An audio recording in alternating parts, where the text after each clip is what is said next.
Hello students, welcome to the learning tree education. बच्चों, आज हम लोग क्लास 10th के साइंस का द कलरफुल वर्ल्ड चैप्टर से कुछ इंपॉर्टेंट एमसीक्यू करेंगे। ठीक है, मैंने 25 टोटल एमसीक्यू लिए हैं यहाँ पे, जो कि टर्म 1 के पॉइंट ऑफ व्यू से काफ़ी इंपॉर्टेंट होगा। ठीक है, तो पहले इसको खुद से सॉल्व करने की कोशिश करना वीडियो को पॉज करके, और लास्ट में देखना 25 में से तुम्हारे कितने सही आ रहे हैं। जितने भी सही आए कमेंट सेक्शन में एक बार कमेंट जरूर करना। ठीक है, मैंने लाइट के ऊपर भी वीडियो बनाया हुआ है एमसीक्यू का, तो वो भी आप चाहें तो देख सकते हैं। मैंने लिंक डिस्क्रिप्शन नीचे दे दिया है। ठीक है बच्चों, देखते हैं पहला क्वेश्चन क्या है। Which of the following colour of white light is list deviated by the prism. कह रहा है कि एक प्रिज्म पर जब हम लोग यहाँ से व्हाइट लाइट इंसिडेंट कराते हैं तो हमें 7 अलग अलग कलर्स की लाइट यहाँ से मिलती है। ठीक है, ये रेड होता है और ये वायलेट, सबसे नीचे वाला वायलेट होता है। तो सबसे जो ज़्यादा डेविएट करेगा वो कौन सा होगा, और सबसे यहाँ पूछा सबसे कम डेविएटेड, लिस्ट डेविएटेड लाइट। तो देखो, सबसे ये रेड कलर की जो लाइट सबसे ऊपर वाली होती है ये हमें सबसे कम डेविएटेड दिख रही है यहाँ से, है ना। तो जो रेड कलर की होगी वो सबसे कम डेविएट होगी, तो option B is correct. Next देखते हैं क्या है।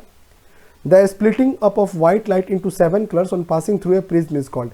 एक प्रिज्म से जब हम व्हाइट लाइट को पास कराते हैं बच्चों, तो हमें 7 अलग अलग कलर्स की लाइट मिलती है। ठीक है, ये जो 7 कलर्स की लाइट मिली एक लाइट से, उस प्रोसेस को क्या कहते हैं? इस प्रोसेस को हम लोग डिस्पर्सन कहते हैं बच्चों। नेक्स्ट क्वेश्चन देखते हैं क्या है। Which of the following colour of white light has the list speed in glass prism. कह रहा है कि यहाँ जो हमें 7 अलग अलग कलर्स की लाइट मिलती है, ठीक है बच्चों, इसमें से सबसे कम स्पीड, सबसे लिस्ट स्पीड किसकी होगी? बच्चों, हमें पता है कि जिसकी स्पीड जितनी कम होती है वो उतना ही ज़्यादा अपने पास से डेविएट हो जाती है। ठीक है, यहाँ देखो वायलेट लाइट जो सबसे ज़्यादा डेविएटेड है, तो इसकी स्पीड क्या होगी? सबसे कम होगी। तो कौन सा ऑप्शन सही होगा? Option D is correct. Next देखते हैं क्या है। The atmospheric refraction of light causes the twinkling of. कह रहा है कि एटमॉस्फेरिक रिफ्रैक्शन के कारण हमें क्या ट्विंकल करता हुआ दिखाई देता है। तो हमने देखा है रात को बच्चों कि स्टार्स जो है ट्विंकल करते हैं आसमान में, करते हैं ना। वो क्यों करते हैं, आज हम उसका रीजन जानेंगे यहाँ पे। ठीक है, ये अर्थ है, मान लो ये क्या है? अर्थ है हमारा। अर्थ के चारों तरफ ये क्या है? अलग अलग लेयर्स हैं हमारे एटमॉस्फेयर की। ये क्या है? लेयर्स क्यों बनता है कि मान लो कि यहाँ की जो हवा है, यहाँ का जो एयर है वो थोड़ा सा कोल्ड है कंपेयर टू ऊपर वाले के। ठीक है, ये वार्म है। तो क्या होगा, ये जो वार्म वाला एयर पार्ट है अपना, ये ऑप्टिकली थोड़ा सा रेयर हो जाएगा और ये ऑप्टिकली थोड़ा सा डेंसर हो जाएगा। ठीक है, तो यहाँ पे देखो एक मीडियम से दूसरे मीडियम में लाइट पास करेगी। यहाँ मान लेते हैं कोई स्टार है, यहाँ से लाइट वैक्यूम में ट्रैवल करते हुए आ रही है। ठीक है, यहाँ सिर्फ 2 नहीं होते, ये बताने के लिए मैंने 2 लिए। यहाँ बहुत सारे लेयर्स बन जाते हैं। ठीक है, और हर लेयर से लाइट क्या होती है? हर लेयर पे लाइट रिफ्लेक्ट होती है। ऐसे यहाँ पे ये ऐसे रिफ्लेक्ट हुई। ठीक है, फिर इस लेयर के पास आएगी, यहाँ पे नॉर्मल बनाएंगे हम लोग ऐसे, और यहाँ से लाइट ऐसे रिफ्लेक्ट होगी। तो हर लेयर से क्या होता है? लाइट ऐसे रिफ्लेक्ट कर करके हमारे पास पहुँचती है। ठीक है, तो रिफ्रैक्शन के कारण क्या होता है, कभी इसकी इंटेंसिटी ज़्यादा और कभी कम होती रहती है। तो जब इंटेंसिटी ज़्यादा होती है तो ये स्टार हमें ब्राइटर दिखता है, और जब इंटेंसिटी इसकी कम होती है तो ये हमें थोड़ा सा डिम दिखता है। तो ये जो ब्राइट और डिम होते रहता है स्टार्स, इसके कारण ये हमें ट्विंकल करता हुआ नजर आता है। ठीक है बच्चों, तो कौन सा ऑप्शन सही होगा? Option D. एटमॉस्फेरिक रिफ्रैक्शन के कारण हमें स्टार्स ट्विंकल करता हुआ नजर आता है। देखते हैं अगला क्वेश्चन क्या है। The relation between intensity of scatter light and wavelength. कह रहा है कि इंटेंसिटी ऑफ स्कैटर लाइट और वेवलेंथ के बीच में क्या रिलेशन है, इनमें से कौन सा सही है? ठीक है, तो ये इंटेंसिटी जो होता है वो इन्वर्सली प्रोपोर्शनल होता है लैम्डा की पावर 4 का। ठीक है बच्चों, यहाँ लैम्डा क्या है? लैम्डा यहाँ पे वेवलेंथ होता है किसी भी लाइट का। ठीक है बच्चों, देखते हैं अगला क्वेश्चन क्या है। Consider the following statement about dispersion by glass prism. कह रहा है कि ग्लास प्रिज्म में जो डिस्पर्सन का फेनोमेनन होता है बच्चों, उससे रिलेटेड इन दोनों में से कौन सी बात सही है? तो क्या सर इजैक, यहाँ कह रहा है dispersion was first observe by Isaac Newton. तो हमने पढ़ा है कि सबसे पहले इजैक न्यूटन ने ही ऑब्जर्व किया था डिस्पर्सन को। और डिस्पर्सन क्या है? Is the process of splitting of white light into 7 colours. तो देखो दोनों बात सही है, तो option C is correct. Next देखते हैं। At noon the sun appears white. जो दोपहर का समय होता है उस समय में क्या होता है कि सन अर्थ के बहुत नज़दीक होता है। ठीक है, यहाँ से दूरी कम होती है कंपेयर टू जब ये सन कहीं हॉरिजन के पास इधर या फिर इधर होता है। ठीक है, तो यहाँ दूरी कम होने के कारण क्या होता है, सन की जो रेज आती है वो व्हाइट लाइट जो होती है वो डायरेक्ट हम तक पहुँचती है। तो जिस ऑब्जेक्ट से लाइट आ रही है, जिस तरह की लाइट आ रही है, हमें वो ऑब्जेक्ट वैसा ही दिखता है, हमने पढ़ा है। तो सन से व्हाइट लाइट आती है तो हमें सन वाइट ही दिखता है। 5% के अप्रॉक्स में लाइट यहाँ पे क्या होती है, स्कैटर हो जाती है। ठीक है, ये 5% क्या होता है, लाइट स्कैटर हो जाती है। इसके जो ब्लू कलर वाले होते हैं पार्ट, वो ज़्यादा स्कैटर करते हैं। ब्लू कलर का वेवलेंथ क्या होता है, काफ़ी कम होता है, तो वो जल्दी स्कैटर कर जाते हैं। ठीक है, तो इसलिए हमें आसमान जो है दोपहर के टाइम पे देखोगे कभी, तो हमें इसके आसपास में जो है ब्लू कलर दिखाई देता है। ठीक है, तो ऑप्शन कौन सा सही होगा, ऑप्शन 1 सही है, लाइट इज लिस्ट स्कैटर्ड। क्या होता है यहाँ पे, लाइट कम स्कैटर होता है। ठीक है, चलो अगला क्वेश्चन देखते हैं।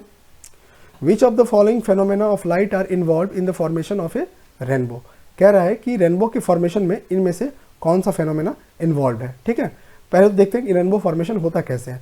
मान लेते हैं ये क्या है, सन है, यहाँ पे सन है। ठीक है, और यहाँ पे ये तब बनता है रेनबो जब एक साथ बारिश और सूरज दोनों एक साथ अवेलेबल हो। ठीक है, बारिश भी हो रही है और सन भी है। ठीक है, तो यहाँ पे मान लेते हैं कि वही एक वाटर का ड्रॉप है, थोड़ा सा बड़ा बना लेते हैं समझने के लिए, और यहाँ पे एक ऑब्जर्वर यहाँ पे खड़ा है। ठीक है, यहाँ से लाइट आई ऐसे, और इसके इंटरफेस पे क्या होगी, लाइट यहाँ से अगर नॉर्मल ड्रॉ करते हैं तो यहाँ पे ऐसे रिफ्लेक्ट होगी। और ये चूंकि क्या करता है, ये रेन ड्रॉप जो है ये एक प्रिज्म का काम करता है, यहाँ पे एक प्रिज्म का काम करता है। तो प्रिज्म में क्या होता है, डिस्पर्सन होता है। तो यहाँ से लाइट रिफ्लेक्ट होने के बाद क्या होगी, डिस्पर्स कर जाएगी और हमें 7 अलग अलग कलर्स में यहाँ से टूट जाएगी। और इस सरफेस पे टोटल इंटरनल रिफ्लेक्शन अकर होता है। अब ये क्या होता है टोटल इंटरनल रिफ्लेक्शन, आओ समझते हैं। मान लेते हैं कि मैंने एक ग्लास का स्लैब लिया ऐसा, ठीक है, और इस पर एक लाइट को ऐसे इंसिडेंट कराया। यहाँ पे मान लेते हैं ये नॉर्मल है, तो लाइट क्या होगी, यहाँ से ऐसे रिफ्लेक्ट कर जाएगी। ये एंगल ऑफ इंसिडेंस है। अगर मैंने इस एंगल ऑफ इंसिडेंस को बढ़ा दिया और लाइट को यहाँ से इंसिडेंट कराया, तो ये लाइट ऐसे रिफ्लेक्ट हो जाएगी।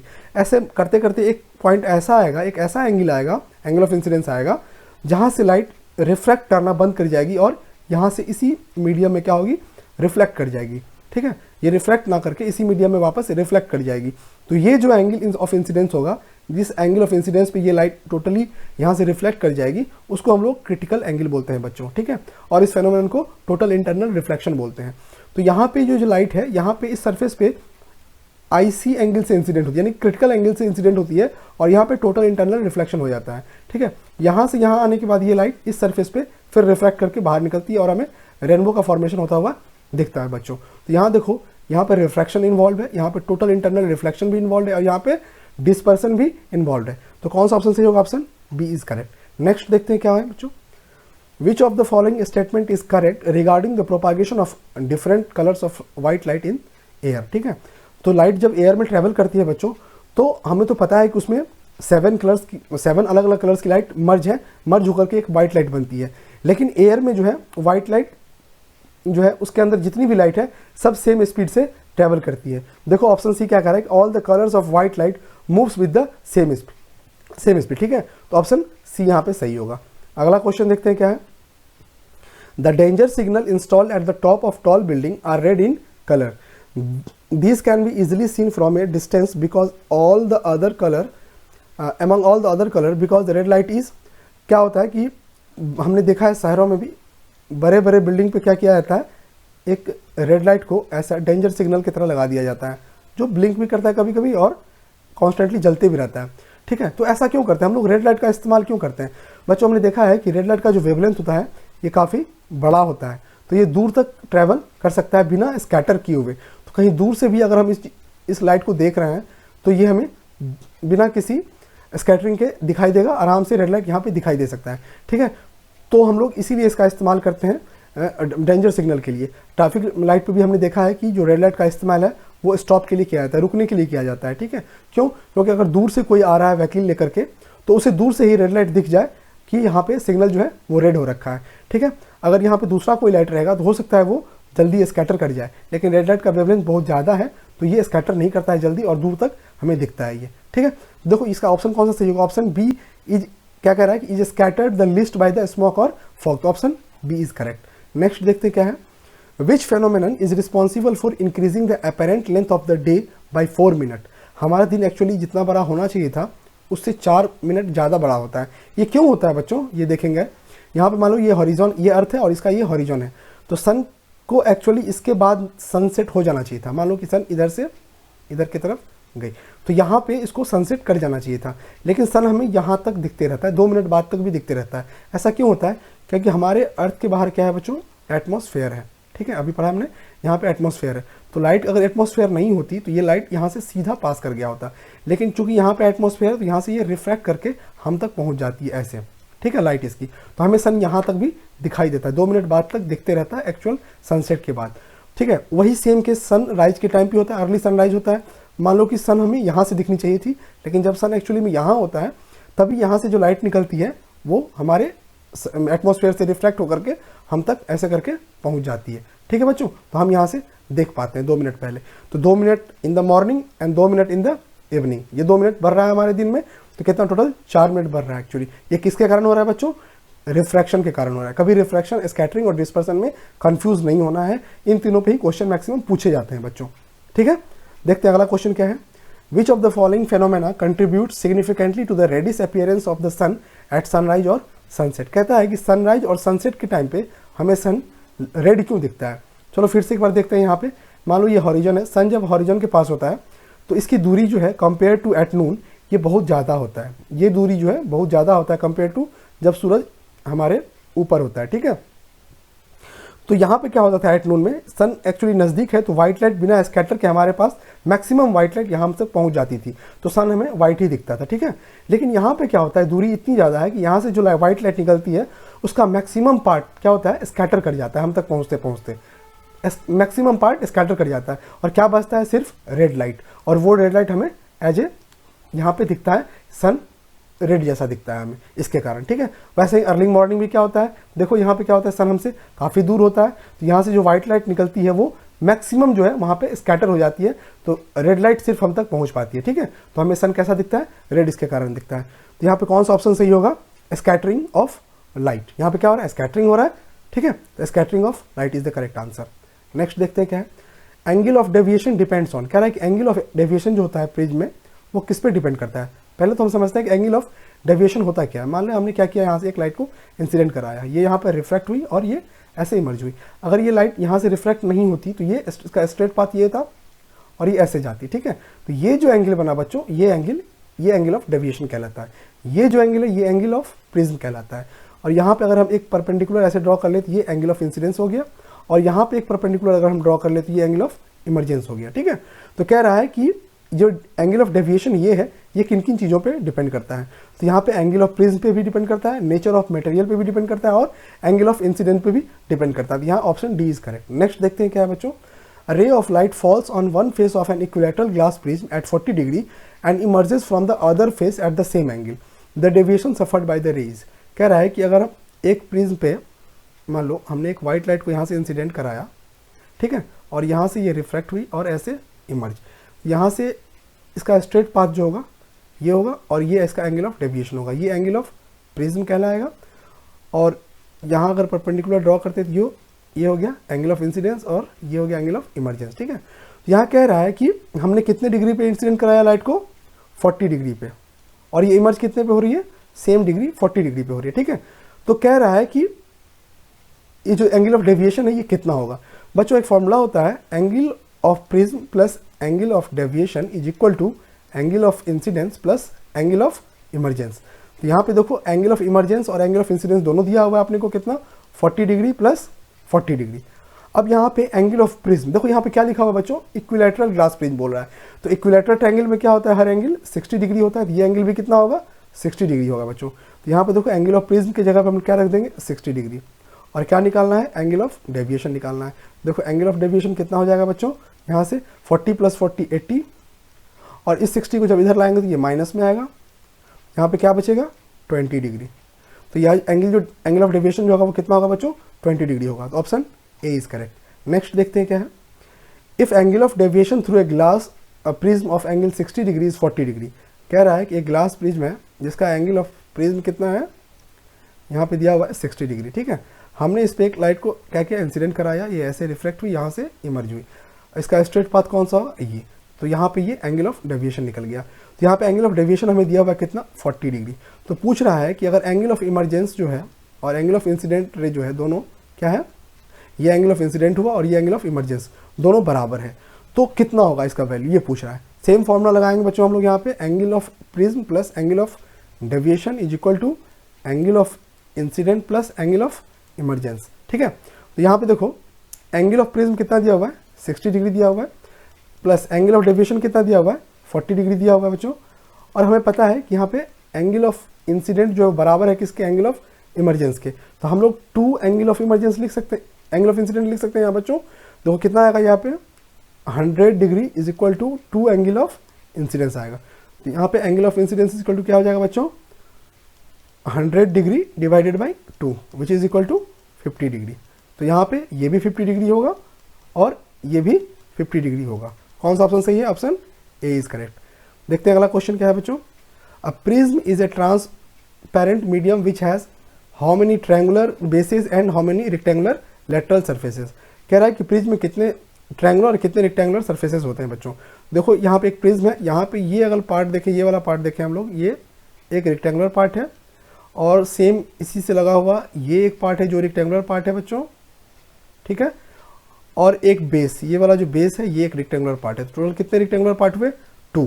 यहाँ पे रेक्टेंगुलर कितने पार्ट है 3, ठीक है। और ट्रायंगुलर कितने पार्ट हुए, एक ये और एक ये, तो 2 ट्रायंगुलर पार्ट हो गए यहाँ पे 2। देखो 2 और 3 कौन सा ऑप्शन नहीं, option A is correct. Next देखते हैं क्या है।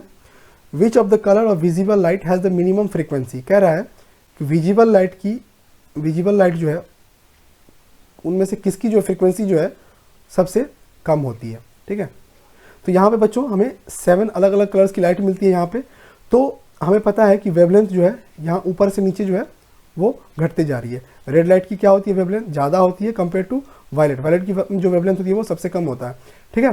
देखो वेवलेंथ जो है ये फ्रीक्वेंसी के इन्वर्सली प्रोपोर्शनल है। क्या है, इन्वर्सली प्रोपोर्शनल, यानी कि अगर वेवलेंथ ज़्यादा है तो फ्रीक्वेंसी क्या होगा, कम होगा। अगर वेवलेंथ कम है तो फ्रीक्वेंसी ज़्यादा होगा। देखो जैसे जैसे वेवलेंथ इधर कम हो रही है फ्रीक्वेंसी क्या होगी, इधर बढ़ते जाएगी। यानी कि वायलेट लाइट की अगर वेवलेंथ सबसे कम है तो इसकी फ्रीक्वेंसी क्या होगी, सबसे ज़्यादा होगी, ठीक है। तो सबसे कम फ्रीक्वेंसी किसकी होगी, रेड लाइट की होगी, क्योंकि इसकी वेवलेंथ बहुत ज़्यादा है। देखो यहाँ ऑप्शन कौन सा सही होगा, option B is correct. Next देखते हैं क्या है। In given figure a ray A B is incident normally on one face P Q of an equilateral glass prism, the angle of face P R is. कह रहा है कि हमने एक लाइट को यहाँ से नॉर्मली इंसिडेंट किया है सरफेस पे, तो इस सरफेस पे जो एंगल ऑफ इंसिडेंस बनेगा ये कितना होगा, ठीक है। ये हमें पूछा गया यहाँ पे। चलो इसको सॉल्व करते हैं बच्चों। यहाँ पे देखो, यहाँ पे क्या किया हमने, एक लाइट को इंसिडेंट कराया यहाँ पे, ठीक है। ये नॉर्मली कराया। हमने क्या देखा है कि जब एक ग्लास प्रिज्म लेते हैं हम लोग, एक ग्लास स्लैब लेते हैं यहाँ पे, अगर इस पर हम लोग लाइट को नॉर्मली यानी कि 90 डिग्री के साथ इंसिडेंट कराते हैं तो कोई रिफ्रैक्शन इसमें नहीं होता। ये लाइट सीधे अपने पास से नीचे आती है, ठीक है। तो यहाँ पे भी कोई रिफ्रैक्शन नहीं होगा, लाइट अपने पास से सीधे जाएगी। और यहाँ पे ये एंगल कितना बनाएगी ये हमसे पूछा जा रहा है, ठीक है। चलो किसी भी ट्रायंगल में बच्चों यहाँ पे ये क्या होगा, ये 90 होगा। तो किसी भी ट्रायंगल में जो टोटल एंगल का सम होता है वो कितना होता है, 180 होता है। तो ये 90 हो गया, ये 60 होगा, तो ये एंगल कितना होगा बच्चों, ये एंगल 30 डिग्री होगा। देखो ये एंगल कितना होगा, ये 30 डिग्री होगा। अब यहाँ पे देखो बच्चों, ये पूरा का पूरा कितना होना चाहिए था, 180 होना चाहिए था। तो यहाँ पे ये 180 है, तो ये कितना है, ये 90 है, और ये टोटल 180 होना चाहिए। तो ये 90 हो गया, ये 30 हो गया। तो देखो ये एंगल कितना होगा, मान लो ये हमें निकालना है, ये कितना होगा, ये 180 माइनस 30 डिग्री माइनस 60 डिग्री है ना। ये 30 मैंने माइनस कर दिया, और ये यहाँ पे जो एंगल है ये 90 डिग्री ये हमने माइनस कर दिया। तो अब कितना बचेगा यहाँ पे बच्चों, अगर माइनस करेंगे तो ये 60 डिग्री आएगी, यानी ये एंगल कितना निकला, ये 60 डिग्री निकला। कौन सा ऑप्शन सही होगा यहाँ पे, ऑप्शन सी इज करेक्ट। देखते हैं अगला क्वेश्चन क्या है। Light rays are deviated by a prism as shown in the figure, the deviation angle is measured for light ray of different frequency including blue light and red light. Which of the following graph is correct? कह रहा है कि इसमें से कौन सा graph सही होगा अगर ये डेविएशन का हमारे पास डायग्राम दिया हुआ है तो, ठीक है। बच्चों यहाँ पे देखते हैं कि यहाँ से जो हमें लाइट मिलती है वो अलग अलग कलर्स की 7 कलर्स की मिलती है, ठीक है। ये लाइट मानते हैं रेड है, ये क्या है, वायलेट है। तो इसकी वेवलेंथ क्या होती है बच्चों, ज़्यादा होती है वेवलेंथ, इसकी वेवलेंथ कम होती है, ठीक है। तो इसकी फ्रीक्वेंसी क्या होगी, इसकी फ्रीक्वेंसी भी कम होगी, इसकी फ्रीक्वेंसी ज़्यादा होगी, ठीक है। तो देखो रेड लाइट की फ्रीक्वेंसी कैसी होनी चाहिए, कम होनी चाहिए। देखो रेड लाइट की फ्रीक्वेंसी यहाँ पे क्या है, कम है। ये क्या है, फ्रीक्वेंसी ग्राफ है। देखो यहाँ पे ये फ्रीक्वेंसी है और ये एंगल ऑफ डेविएशन है। तो रेड लाइट की फ्रीक्वेंसी क्या होगी, यहाँ पे कम होगी, ठीक है। और इसकी एंगल ऑफ डेविएशन जो है वो भी कम है ना। देखो रेड लाइट यहाँ पे कम डेविएटेड है और इसकी फ्रीक्वेंसी भी कम है। तो यहाँ पे रेड लाइट की फ्रीक्वेंसी भी कम है और डेविएशन भी कम है। और देखो ब्लू लाइट जैसे जैसे हम नीचे आएंगे तो ब्लू लाइट की फ्रीक्वेंसी क्या होगी, ज़्यादा होगी। देखो ब्लू लाइट की फ्रीक्वेंसी यहाँ पे ज़्यादा है और एंगल ऑफ डेविएशन भी इसकी क्या है, ज़्यादा है। यहाँ पे इसकी एंगल ऑफ डेविएशन भी क्या होती है, ज़्यादा होती है बच्चों। तो ऑप्शन ए जो है वो सही होगा इसमें। अगला क्वेश्चन देखते हैं क्या है, which of the following angle are correctly marked in the above ray diagram. कह रहा है इसमें से किस किस जो कौन कौन से एंगल है जिसको सही से दिखाया गया है। तो ये एंगल ऑफ इंसिडेंस होता है, इतना पता है। ये एंगल ऑफ रिफ्रैक्शन ये भी पता है। देखो एंगल ऑफ इमरजेंस ये नहीं होता, एंगल ऑफ इमरजेंस एक्चुअली ये होता है और ये हमारा एंगल ऑफ डेविएशन होता है। तो कौन सा ऑप्शन सही है इसमें, एंगल ऑफ प्रिज्म इसमें सही से दिखा रखा है।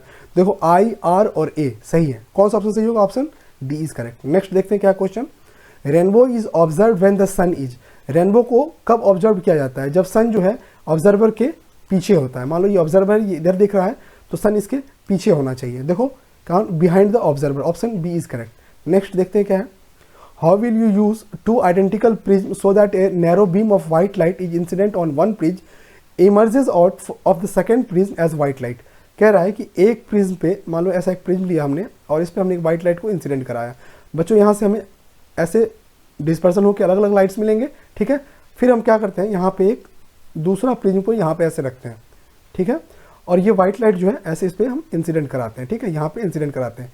ये लाइट यहाँ से रिफ्लेक्ट होने के बाद ऐसे रिफ्लेक्ट होने के बाद, ठीक है बच्चों, हमें एक क्या देगी, एक व्हाइट लाइट यहाँ पे एक मिनट, यहाँ पे हमें एक व्हाइट लाइट यहाँ पे मिलेगा। यहाँ पर स्क्रीन लगाते हैं तो हमें एक व्हाइट लाइट यहाँ पे मिलेगी, ठीक है। यहाँ पे हमने व्हाइट लाइट दिया, ये व्हाइट लाइट डिस्पर्स होकर के अलग अलग कलर्स में, यहाँ पे 7 कलर्स दिया हमें, और ये वापस ये 7 कलर्स यहाँ पे क्या हो जाएंगे, दूसरे प्रिज्म के कारण जो इन्वर्टेड रखा हुआ है यहाँ पे, उसके कारण सब मर्ज होकर के हमें एक सिंगल व्हाइट लाइट दे देंगे। तो कौन सा ऑप्शन सही होगा, देखो ऑप्शन ए क्या कर रहा है, one placed inverted with respect to the other, ठीक है। यहाँ पे देखो एक दूसरे के इन्वर्टेड पोजिशन में है, ठीक है। तो option A is correct. Next देखते हैं क्या क्वेश्चन बच्चों, the phenomenon of dispersion proves that.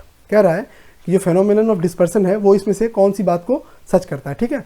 Light does not pass through an opaque medium and absence of light causes the shadow. इससे तो हमें कोई परिणाम नहीं निकलता डिस्पर्सन से, ठीक है। Light moves in a straight line, dispersion से ये भी हमें पता नहीं चलता है। Light passes through a transparent medium, ठीक है, ये भी कोई जरूरी नहीं है डिस्पर्सन से पता चले हमें। तो white light is made up of 7 constituent colours. हाँ देखो, जब हम डिस्पर्सन देखते हैं, मान लो इस प्रिज्म में अगर हमने व्हाइट लाइट को पास कराया तो यहाँ पे क्या होता है, 7 अलग अलग कलर्स की हमें लाइट मिल जाती है, ठीक है बच्चों। इसको क्या कहते हैं हम लोग, डिस्पर्सन। यानी कि डिस्पर्सन से हमें क्या प्रूफ हो रहा है कि 7 अलग अलग कलर की लाइट होता है इसमें, व्हाइट लाइट में, ठीक है। तो यहाँ पे ऑप्शन कौन सा सही होगा, option D is correct, white light is made up of 7 constituent colours. अगला क्वेश्चन देखते हैं बच्चों, the angle between the refracting surface of prism is called the angle of. देखो ये एक प्रिज्म मान लेते हैं, ठीक है। इसकी रिफ्रैक्टिंग सरफेस कौन से हो गए, एक तो ये हो गया बच्चों, एक ये हो गए, ठीक है। ये दोनों रिफ्रैक्टिंग सरफेस है, इन दोनों को मिला के जो एंगल बनता है वो सिर्फ ये एंगल है, ठीक है। इसको हम लोग एंगल ऑफ प्रिज्म कहते हैं। तो ऑप्शन कौन सा सही होगा, option P is correct. Next देखते हैं क्या, the optical density of our atmosphere with altitude, एक इंक्रीज होता है कि डिक्रीज होता है, क्या सेम रहता है, ठीक है। देखते हैं, मान लेते हैं ये क्या अर्थ है, ठीक है, और ये अलग अलग जो एटमॉस्फेयर है ये अलग अलग उसका लेयर है, ठीक है। तो जैसे जैसे हम एल्टीट्यूड क्या होता है, हाइट होता है, जैसे जैसे हम ऊपर जाएंगे ना बच्चों, ये जो यहाँ की एयर है वो थोड़ा सा कोल्डर से हॉटर होती जाएगी और उसकी डेंसिटी क्या होगी, कम होती जाएगी। ऑप्टिकल डेंसिटी क्या होगी, कम होती जाएगी, यानी कि डिक्रीज होगी हाइट के साथ। तो ऑप्शन ए इज करेक्ट, ठीक है बच्चों। तो ये था अपना 25 क्वेश्चन। कितने आपके सही हुए, कितने गलत हुए, कमेंट सेक्शन में जरूर कमेंट करना। अगर वीडियो थोड़ी सी भी अच्छी लगे तो लाइक करो, शेयर करो, सब्सक्राइब करो, दूसरों को भी बताओ इसके बारे में, ठीक है बच्चों। फिर मिलेंगे जल्दी ही एक नए वीडियो के साथ टर्म 1 से पहले, ठीक है। चलो तब तक के लिए बाय।